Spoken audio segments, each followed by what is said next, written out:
अध्याय 1 फसल उत्पादन एवं प्रबंध। हम जानते हैं कि सभी सजीवों को भोजन की आवश्यकता होती है। पौधे अपना भोजन स्वयं बना सकते हैं, लेकिन मनुष्य सहित सभी जंतु भोजन बनाने में असमर्थ हैं। तो भोजन के स्रोत क्या हैं? सबसे पहले हम देखते हैं कि हम भोजन ग्रहण ही क्यों करते हैं।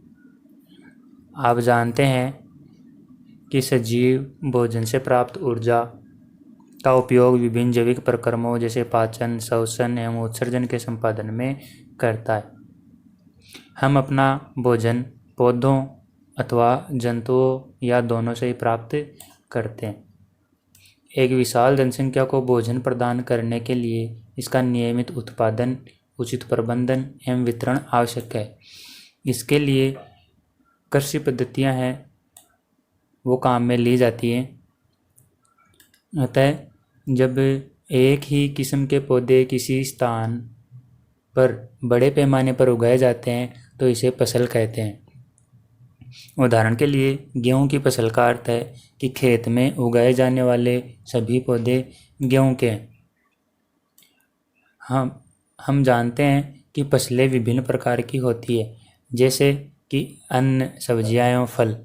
जिस मौसम में ये पौधे उगाए जाते हैं उसके आधार पर हम फसलों को दो भागों में बांट सकते हैं। सबसे पहला है खरीफ की फसल।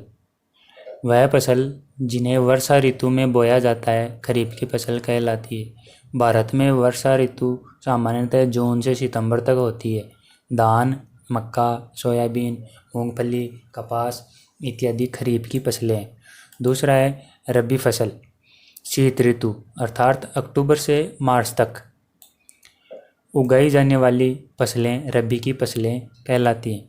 गेहूँ, चना, मटर, सरसों तथा अलसी रबी फसल के उदाहरण हैं।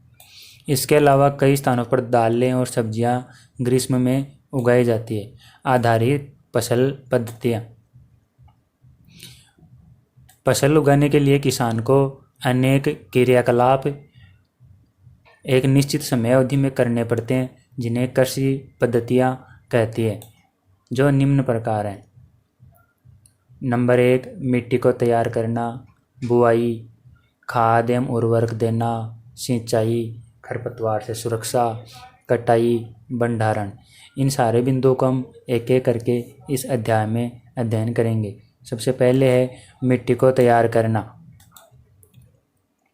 फसल उगाने से पहले मिट्टी तैयार करना प्रथम चरण है। मिट्टी को पलटना तथा इसे पोला बनाना कृषि का अत्यंत महत्वपूर्ण कार्य है। इससे जड़ें भूमि में गहराई तक जा सकती है। पोली मिट्टी में गहराई में धसी जड़ें सरलता से श्वसन कर सकती है। तो मिट्टी को पोला बनाने के लिए 2-3 औजार हैं वो काम में लिए जाते हैं।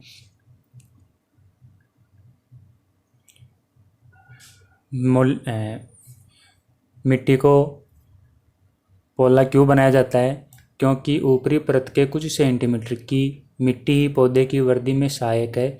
इससे उलटने पलटने और पोला करने से पोषक पदार्थ ऊपर आ जाते हैं और पौधे इन पोषक पदार्थों का उपयोग कर सकते हैं। अतः मिट्टी को उलटना पलटना एवं पोला करना फसल उगाने के लिए एक महत्वपूर्ण है। मिट्टी को उलटने पलटने एवं पोला करने की प्रक्रिया जुताई कहलाती है। इसे हल चलाकर कर सकते हैं। हल लकड़ी अथवा लोहे के बने हुए होते हैं। यदि मिट्टी अत्यंत सूखी है तो जुताई से पहले इसे पानी देने की आवश्यकता भी पड़ सकती है। जुते हुए खेत में मिट्टी के बड़े बड़े ढेले भी हो सकते हैं। इन्हें एक पाटल की सहायता से तोड़ना आवश्यक है। बुआई एवं सिंचाई के लिए खेत को समतल करना आवश्यक है। यह कार्य पाटल के द्वारा किया जाता है। कभी कभी जुताई से पहले खाद भी दी जाती है। इससे जुताई के समय खाद मिट्टी में भली-भांति मिल जाती है। बुआई से पहले खेत में पानी दिया जा सकता है। कृषि औजार।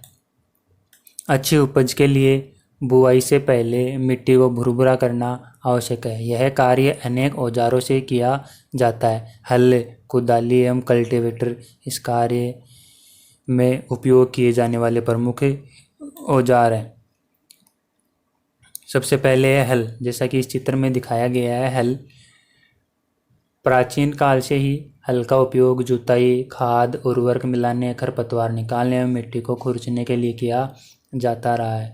यह औजार लकड़ी का बना हुआ होता है, जिसे बैलों की जोड़ी अथवा अन्य पशुओं जैसे घोड़ा, ऊंट आदि की सहायता से खींचा जाता है। इसमें लोहे की मजबूत तिकोनी पत्ती होती है, जिसे फाल कहते हैं। हल का मुख्य भाग एक लंबी लकड़ी का बना हुआ होता है, जिसे हल शेफ्ट कहते हैं। इसके एक सिरे पर हैंडल होता है तथा दूसरा सिरा जोत के डंडे से जुड़ा हुआ होता है, जिसे बैलों की गर्दन के ऊपर रखा जाता है। एक जोड़ी बैल एवं एक आदमी इसे सरलता से चला सकता है। आजकल लोहे के हल तेजी से देसी लकड़ी के हल की जगह ले रहे हैं। दूसरा औजार है कुदाली। यह एक सरल औजार है जिसका उपयोग खरपतवार निकालने, मिट्टी को पोला करने के लिए किया जाता है। इसमें लकड़ी अथवा लोहे की छड़ होती है, जिसके एक सिरे पर लोहे की चौड़ी और मुड़ी हुई प्लेट लगी हुई होती है, जो ब्लेड का कार्य करती है। इसका दूसरा सिरा पशुओं द्वारा खींचा जाता है। ये कुदाली का चित्र है। तीसरा औजार है कल्टीवेटर। आजकल जुताई ट्रैक्टर द्वारा संचालित कल्टीवेटर से की जाती है। कल्टीवेटर के उपयोग में श्रम और समय दोनों की ही बचत होती है। इस चित्र में दिखाया गया है कि कल्टीवेटर को ट्रैक्टर द्वारा चलाते हुए उसके बाद में अगला काम है बुआई करना। बुआई फसल उत्पादन का सबसे महत्वपूर्ण चरण है। बोने से पहले अच्छी गुणवत्ता वाले साफ एवं स्वस्थ बीजों का चयन किया जाता है। किसान अधिक उपज देने वाले बीजों को प्राथमिकता देता है।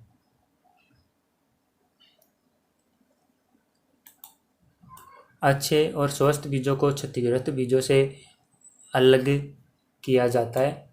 बुआई से पहले बीज बोने के औजारों के बारे में जानना आवश्यक है। तो बीज बोने के औजार देखिए। सबसे पहले है परंपरागत औजार। परंपरागत रूप से बीजों की बुआई में इस्तेमाल किया जाने वाला औजार कीप के आकार का होता है। बीजों को कीप के अंदर डालने पर यह 2 या 3 नुकीले सिरे वाले पाइपों से गुजरता है। ये सिरे मिट्टी को भेद कर बीज को स्थापित कर देते हैं। जैसे कि इस चित्र में दिखाया हुआ है कि बीज बोने का पारंपरिक तरीका। इसमें यहाँ से बीज डाले जाते हैं, जो मिट्टी के अंदर इस पाइप के द्वारा थोड़े गहरे हैं वो चले जाते हैं।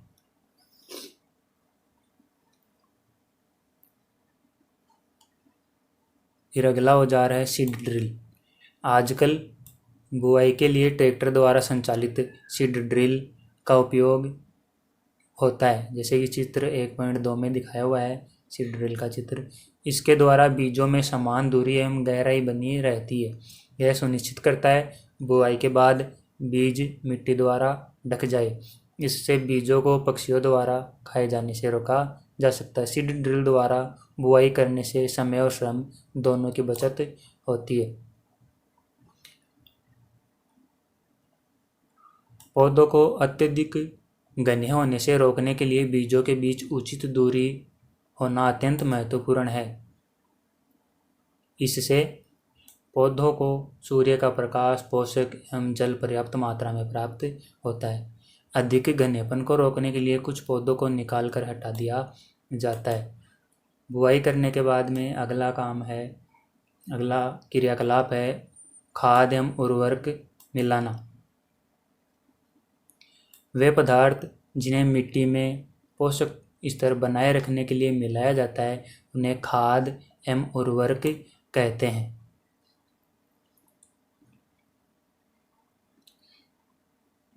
खाद एक कार्बनिक पदार्थ है जो कि पौधों या जंतु अपशिष्ट से प्राप्त होता है। किसान पादप एवं जंतु अपशिष्टों को एक गड्ढे में डालते जाते हैं तथा इसका अपघटन होने के लिए खुले में छोड़ देते हैं। अपघटन कुछ सूक्ष्म जीवों द्वारा होता है। अपघटित पदार्थ खाद के रूप में उपयोग किया जाता है। पिछली कक्षाओं में वर्मी कंपोस्टिंग अथवा केचुए द्वारा खाद तैयार करने के विषय में हम लोग पढ़ चुके हैं।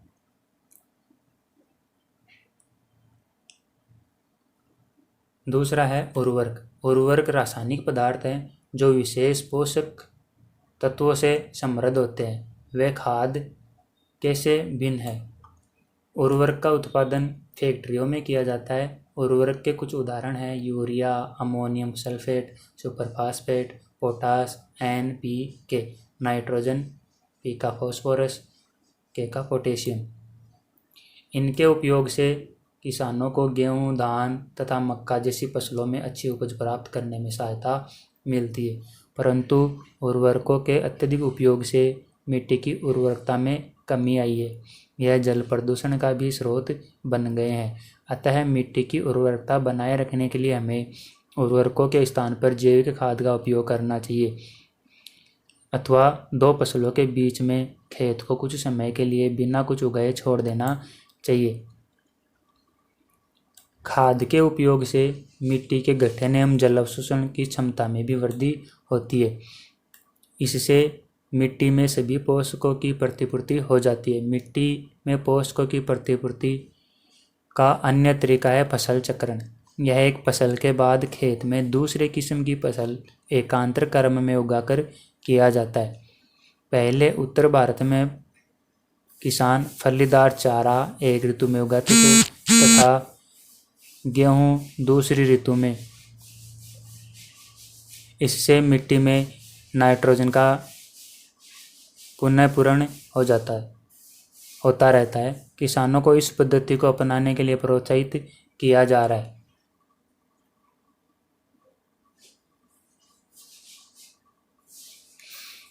पिछली कक्षाओं में आप राइजोबियम बैक्टीरिया के विषय में पढ़ चुके हैं। यह फलीदार लेग्यूमिनस पौधों की जड़ों में ग्रंथिकाओं में पाए जाते हैं और वायुमंडलीय नाइट्रोजन का स्थिरीकरण करते हैं।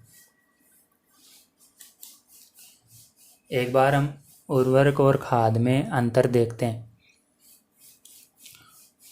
उर्वरक एक मानव निर्मित लवण है, जबकि खाद एक प्राकृतिक पदार्थ है जो गोबर एवं पौधों के अवशेष के विघटन से प्राप्त होता है।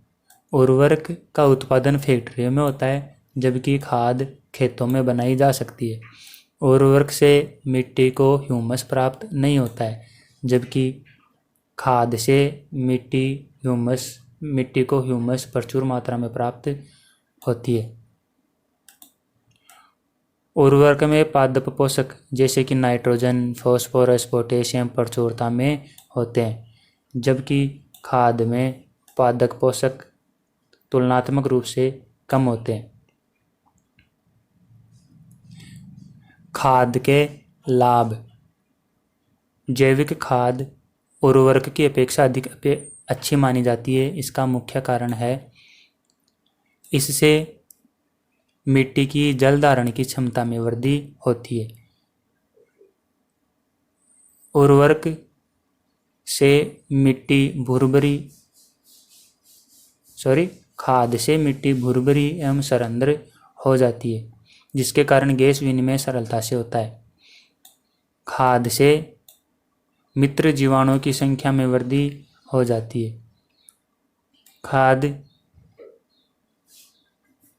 से मिट्टी का गठन सुधर जाता है। बुआई के बाद में अगला चरण है सिंचाई। जीवित रहने के लिए प्रत्येक जीव को जल की आवश्यकता होती है। पौधे के वृद्धि एवं परिवर्धन के लिए जल का विशेष महत्व है। पौधे की जड़ों द्वारा जल का अवशोषण होता है, जिसके साथ खनिजों और उर्वरकों का भी अवशोषण होता है। पौधों में लगभग 90% जल होता है। जल आवश्यक है क्योंकि बीजों का अंकुरण शुष्क स्थिति में नहीं हो सकता।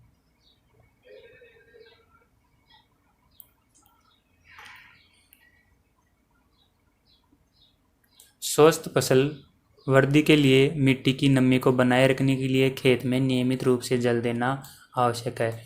निश्चित अंतराल पर खेत में जल देना सिंचाई कहलाता है। सिंचाई का समय एवं बारंबारता फसलों, मिट्टी एवं ऋतु में भिन्न होता है। गर्मी में पानी देने की बारंबारता अपेक्षाकृत अधिक होती है।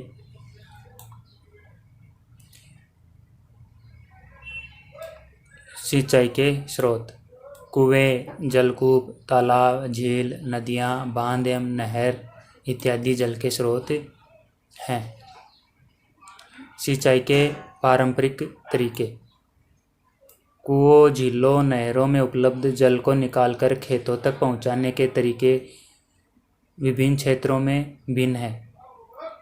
मवेशी अथवा मजदूर इन विधियों में इस्तेमाल किए जाते हैं, अतः यह सस्ते हैं परंतु यह कम दक्ष हैं। विभिन्न पारंपरिक तरीके निम्न हैं: मोठ, गिरनी, चैन पंप, डेखली, रहट तंत्र, उत्तोलक तंत्र आदि।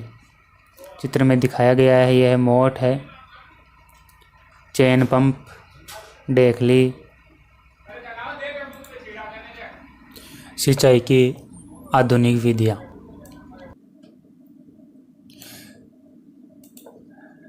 सिंचाई की आधुनिक विधियों द्वारा हम जल का उपयोग मितव्ययता से कर सकते हैं। मुख्य विधियाँ निम्न हैं। नंबर 1 है छिड़काव तंत्र। इस विधि का उपयोग असमतल भूमि के लिए किया जाता है, जहाँ पर जल कम मात्रा में उपलब्ध है। ऊर्ध्व पाइपों के ऊपरी सिरों पर घूमने वाले नोजल लगे हुए होते हैं।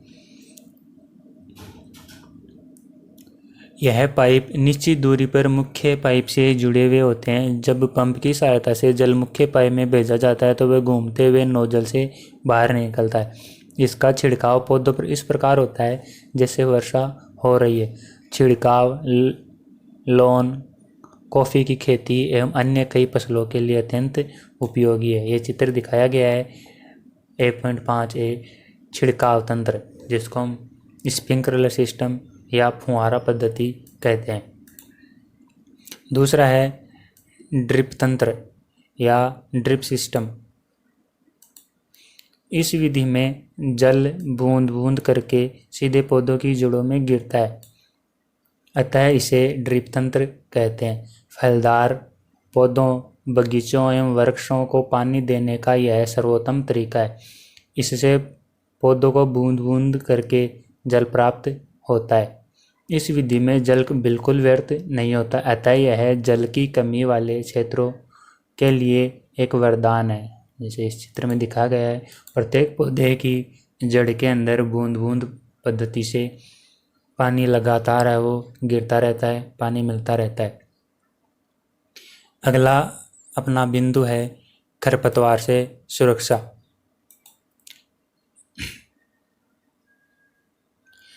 खेत में कई अन्य अवांछित पौधे प्राकृतिक रूप से फसल के साथ उग जाते हैं। इन अवांछित पौधों को खरपतवार कहते हैं। खरपतवार हटाने को निराई कहते हैं।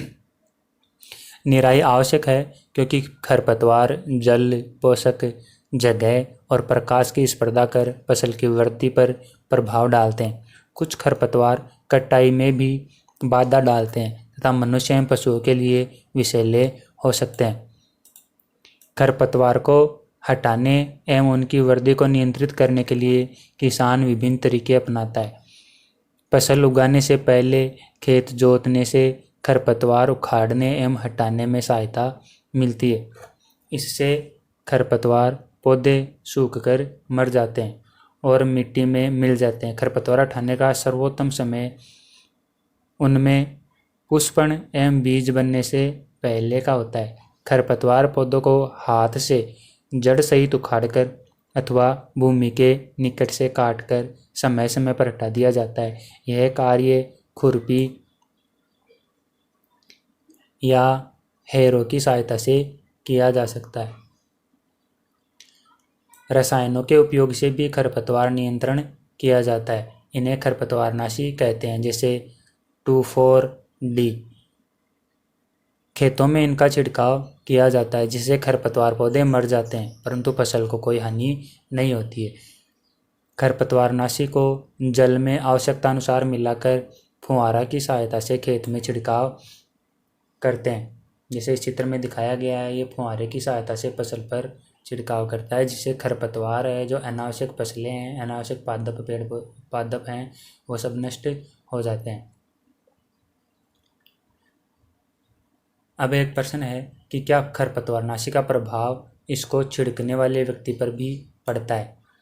जैसा कि पहले बताया गया है कि खरपतवार की वृद्धि के समय तथा पुष्पन एवं बीज बनने के पहले ही खरपतवारनाशी का छिड़काव करते हैं।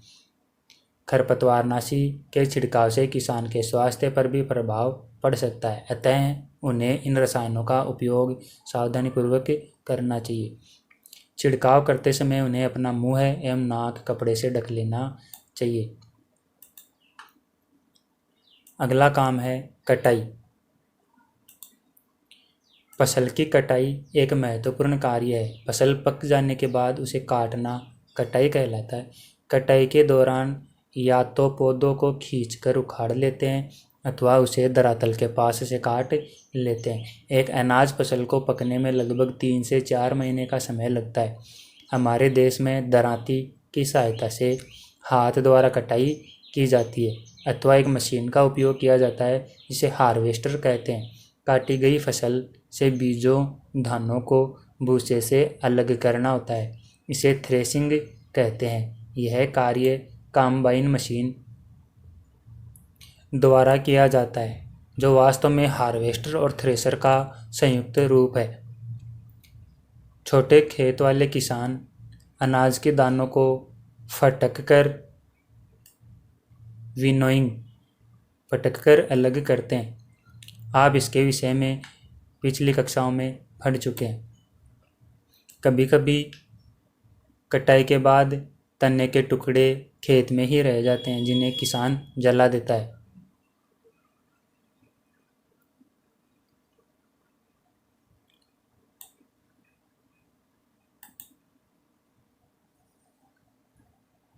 ये विनोइंग मशीन फटकने वाली मशीन है एक, ये कंबाइन मशीन है।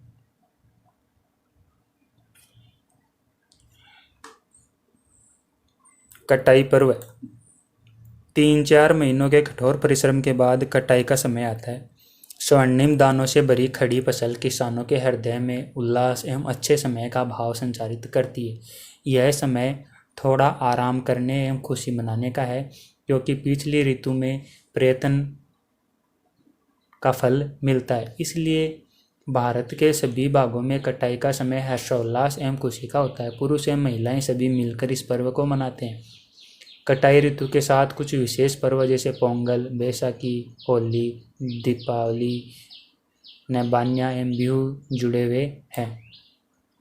फसल कटने के बाद में जो इसको सुरक्षित जगह पर इकट्ठा करना जरूरी होता है, इसे हम भंडारण कहते हैं।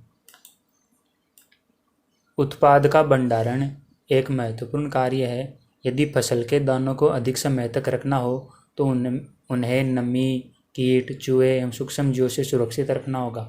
ताज़ा फसल में नमी की मात्रा अधिक होती है।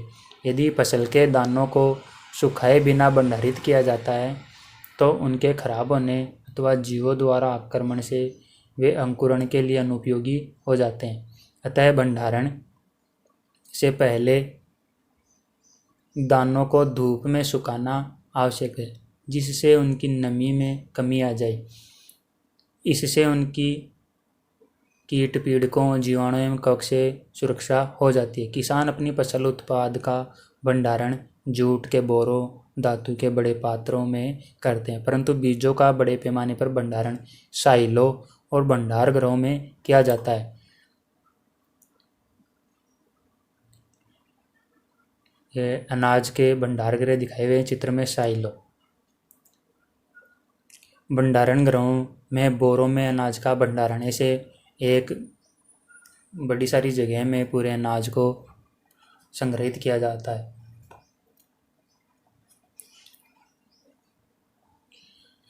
नीम की सूखी पत्तियां घरों में अनाज के भंडारण में उपयोग की जाती है। बड़े भंडार घरों में अनाज को पीड़कों एवं सूक्ष्म जीवों से सुरक्षित रखने के लिए रासायनिक उपचार भी किया जाता है। जंतुओं के भोजन।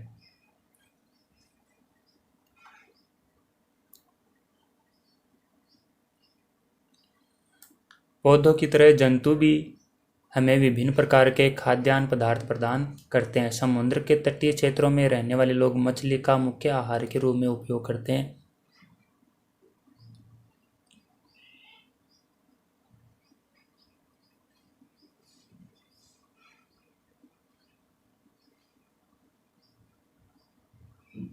हमने अभी सीखा कि फसल उत्पादन के विभिन्न चरण हैं, बीजों का चयन, बुआई इत्यादि। इसी प्रकार घरों में अथवा फार्म पर पालने वाले पालतू पशुओं को उचित भोजन, आवास एवं देखभाल की आवश्यकता होती है। जब यह बड़े पैमाने पर किया जाता है तो इसे पशुपालन कहते हैं। तो हमने इस अध्याय में सीखा कि अपनी बढ़ती हुई जनसंख्या को भोजन प्रदान करने के लिए हमें विशिष्ट कृषि पद्धतियों को अपनाना होता है। किसी स्थान पर उगाए जाने वाले एक ही प्रकार के पौधों को फसल कहते हैं। ये इस अध्याय के मुख्य बिंदु है। तीसरा है, भारत में फसलों को ऋतु के आधार पर हम 2 वर्गों में बांट सकते हैं, रबी और खरीफ की फसल। जुताई करके मिट्टी तैयार करना और उसे समतल करना आवश्यक है। इस कार्य के लिए हल तथा पाटल का उपयोग किया जाता है। बीजों को उचित गहराई पर बोना तथा उनके बीच उचित दूरी रखना अच्छी उपज के लिए आवश्यक है। बीजों की अच्छी किस्म का चयन करके स्वस्थ बीजों को बोया जाता है। सीड ड्रिल की सहायता से बुआई की जाती है। मिट्टी में पोषकों की समृद्धि एवं पुनः पूर्ति की आवश्यकता होती है, जिसे कार्बनिक खाद तथा उर्वरक के उपयोग से किया जाता है। फसलों की नई किस्मों के आने से रासायनिक उर्वरकों के उपयोग में बहुत वृद्धि हो गई है। उचित समय एवं समय अंतराल पर फसल को जल देना सिंचाई कहलाता है। निराई में अवांछित एवं बिना उगाए पौधों को हटाया जाता है, जिन्हें खरपतवार कहते हैं। कटाई का अर्थ है पकी हुई फसलों को हाथों या मशीनों से काटना। दानों को भूसे से अलग करना थ्रेसिंग कहलाता है। बीजों को पीड़कों एवं सूक्ष्म जीवों से संरक्षित करने के लिए उचित भंडारण आवश्यक है। पशुओं को पालकर भी खाद्य पदार्थ प्राप्त किया जाता है, इसे पशुपालन कहते हैं।